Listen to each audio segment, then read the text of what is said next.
ಅಧ್ಯಾಯ 8ಕ್ಕೆ ಸುಸ್ವಾಗತ. ಎಂಥದನ್ನೂ ಮೀಟುತ್ತಿರಬೇಕಾದರೆ ಇದ್ದಕ್ಕಿದ್ದಂತೆ ಅಲ್ಲೇ ಸತ್ತು ಹೋದ.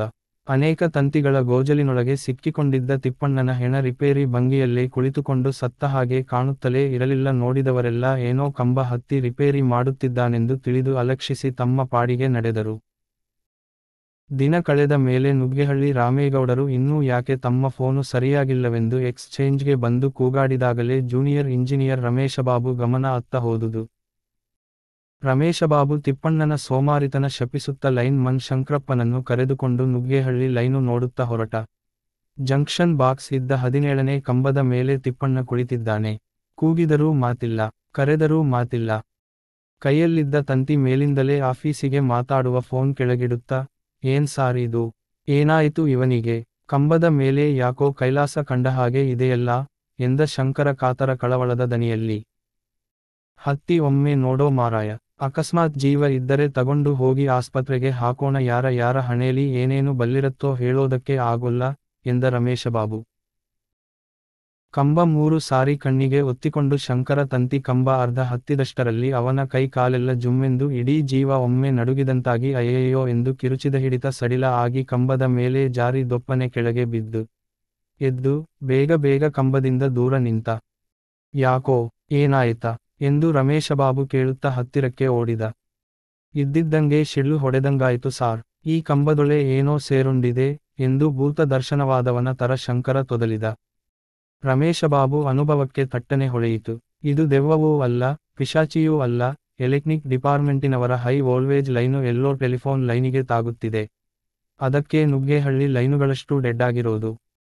ಕಂಬದೊಳಗೆ ಭೂತಾನೂ ಇಲ್ಲ, ದೆವ್ವಾನೂ ಇಲ್ಲ. ಆ ಹಾಳು ಸೂಳೆಮಕ್ಕಳು ಕರೆಂಟಿನವರಿಗೆ ನಿಮ್ಮ ಲೈನು ನಮ್ಮ ಲೈನತ್ರ ತರಬೇಡ್ರಿ ಅಂತ ಎಷ್ಟು ಹೇಳಿದರೂ ಕೇಳೋಲ್ಲ.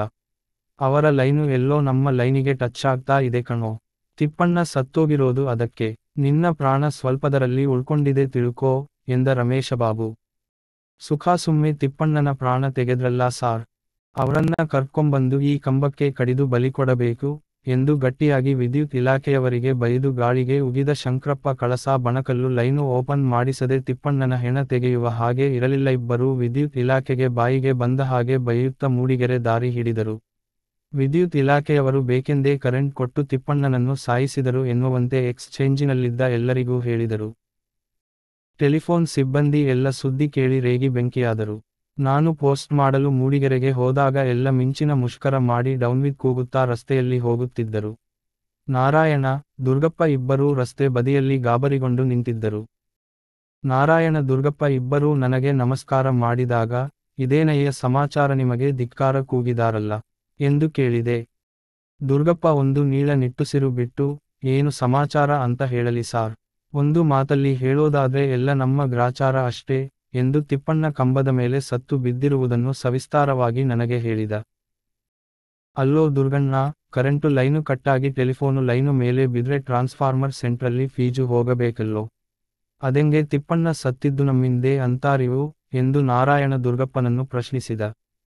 ನೀನೇಳೋದು ಕರೆಕ್ಟ್, ಆದ್ರೆ ಹಾಳ್ ಲೈನು ಕಟ್ಟಾಗಿ ಬಿದ್ದಿದ್ರೆ ತಿಪ್ಪಣ್ಣ ಕಂಬದ ಮೇಲೆ ಹತ್ತುತ್ತಾನೆ. ಇಲ್ಲಿಲ್ಲೋ, ಕಂಬ ಮುಟ್ಟಿದಂಗೆ ಶಾಕ್ ಬಂದಿಡೋದು. ಈಗಾಗ್ತಾ ಇರೋದು ಏನು ಗೊತ್ತಾ, ಸುಮ್ಮೆ ಟಚ್ ಆಗ್ತಾ ಇದೆ ಕಣೋ. ತಿಪ್ಪಣ್ಣ ಕಂಬ ಹತ್ತೋವನ್ನು ಸುಮ್ಮೆ ಇದ್ದು ಆಮೇಲೆ ಟಚ್ ಆಗಿದೆ. ತಿಪ್ಪಣ್ಣನ ಗ್ರಾಚಾರ ಅಷ್ಟೇ ಎಂದು ದುರ್ಗಪ್ಪ ಟೆಕ್ನಿಕಲ್ ಪಾಯಿಂಟ್ ವಿವರಿಸಿದ. ಅದೆಂಗಣ್ಣ ಟಚ್ ಆಗದೆ, ನಾವೇನು ಟೆಲಿಫೋನು ತಂತೀನೂ ಕರೆಂಟಿನದನ್ನು ಒಂದೇ ಕಂಬದ ಮೇಲೆ ಇಟ್ಟಿದ್ದೀವ, ಸುಮ್ಸುಮ್ಮೆ ಟಚ್ ಆಗ್ತದೆ ಅಂತಿಯಲ್ಲ. ಆಗದೆ ಕಣಯ್ಯ, ಆಗ್ತದೆ. ಆ ದರಿದ್ರ ಕೃಷ್ಣಗೌಡರ ಆನೆ ದೆಸೆಯಿಂದ ಕಣಯ್ಯ ಎಂದ ದುರ್ಗಪ್ಪ. ಆನೆ ವಿಷಯ ಎತ್ತುತ್ತಲೂ ನನಗೆ ಕೊಂಚ ಕುತೂಹಲವಾಯಿತು. ಅದೇನ್ ಮಾಡುತ್ತಯ್ಯ ಆನೆ? ಎಲ್ಲೋ ಕಂಬದ ಮೇಲೆ ಸತ್ತಿರೋ ತಿಪ್ಪಣ್ಣನಿಗೂ ಎಲ್ಲೋ ಓಡಾಡಿಕೊಂಡಿರೋ ಆನೆಗೂ ಕಟೀರಲ್ಲಯ್ಯ, ಬಾಯಿಲ್ಲದೋರು ಈ ಪ್ರಪಂಚದಲ್ಲಿ ಬದುಕೋಹಂಗೇ ಇಲ್ಲವೇನಯ್ಯ ಎಂದೆ. ಅದೇನಾಗಿದೆ ಸ್ವಾಮಿ, ರೋಗ ಕೊಬ್ಬಿ ಕಲ್ಲುಗುಂಡು ಇದ್ದಂಗಿದೆ. ಬದಿಯೋದಕ್ಕೆ ಗಂಡಾಂತ್ರ ಬಂದಿದ್ದು ತಿಪ್ಪಣ್ಣಂಗೋ ಆನೆಗೋ ಹೇಳಿ. ಆನೆ ಏನ್ಮಾಡುತ್ತೆ ಅಂತೀರಾ, ಕೇಳಿ ಹೇಳ್ತೀನಿ. ಏನ್ಮಾಡುತ್ತೆ ಅಂದ್ರೆ ಮೈ ತುರಿಕೆ ಆಗುತ್ತೂ, ಕಂಬಕ್ಕೋ ಗೈವೈರಿಗೋ ಬೆನ್ನು ತಿಕ್ಕುತ್ತೆ. ಅದು ಒಂದು ಸಾರಿ ಬೆನ್ನು ತಿಕ್ಕು ಅಂದ್ರೆ ಇಲ್ಲಿಂದ ಕೊಟ್ಟಿಗೆಹಾರದವರೆಗೆ ತಂತಿ ಎಲ್ಲ ಗಲಗಲ ಬುಡುಬುಡಿಕೆ ತರ ಅಳ್ಳಾಡ್ತವೆ. ಕಂಬ ಎಲ್ಲ ಗೆಜ್ಜೆ ಕಳ್ಕೊಂಡು. ಅಧ್ಯಾಯ 9 ಮುಂದುವರಿಯುತ್ತದೆ.